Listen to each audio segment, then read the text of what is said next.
Mudbound, 2017 film available on Netflix. It's a period drama based on a novel on the same title. Now, the movie takes place in the 1940s in rural Mississippi.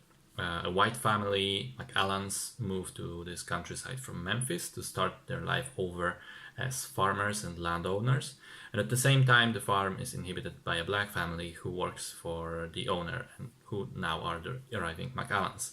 As those two families live alongside each other, a member of each is a soldier in the Second World War. Jamie, the brother of Henry McAllan, is a bomber pilot, and Ronzel, the eldest son of Hap and Florence, is a tank commander. When the war ends, they both come back to their families. Now, it's difficult for me to sell the movie based on its plot because it's not really a plot-driven film. I would say that it's one of those movies that are focused more on its characters and the individual relationships between them than an overarching plot. By that description, you may imagine a very slow film, and rightfully so. It is slow, but I think it has a good reason for being such.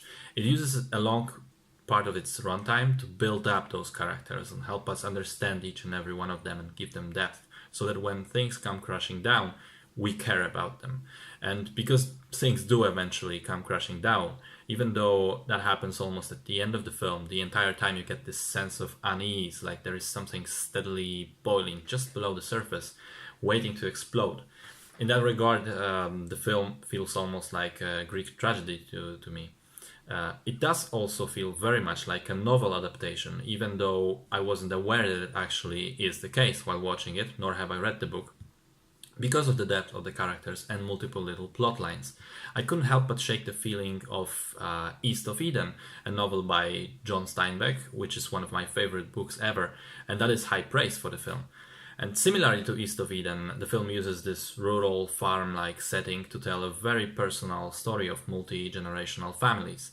There are a few different themes put to film here, but the overarching one is that of racism and the way it affected the white-black relations as a whole, but also those personal relations between specific people who live and work alongside each other. And with the multitude of characters presented, we get lots of different perspectives. Impressively though, every single one feels real and deep and thoughtful, so you can understand where it's coming from, even if a particular one is clearly wrong. That I think comes down to several things. Clever screenplay, obviously, no doubt a lot of that can be traced back to the book. Solid direction, but mostly terrific performances from the actors and actresses. Every single one of them inhabits their character thoroughly and is completely believable in every scene of the film. Some of those performances are more subdued and some of them are more obvious depending on the character, but it's a very rare case in an ensemble movie like this that every single one works. And the highlight of the film for me was Carey Mulligan. It's no surprise, she's been consistently brilliant in everything I've seen her, to the point that I am now a little bit conditioned. I see her pop up in a film, I'm already expecting great things. And she delivers those great things.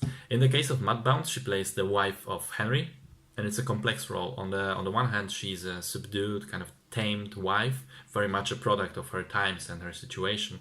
However, she's also very clearly unhappy about the farm life right from the get-go. And she shows it not just through dialogue, but her facial expressions, the way she moves around, even the way she looks around at stuff and people.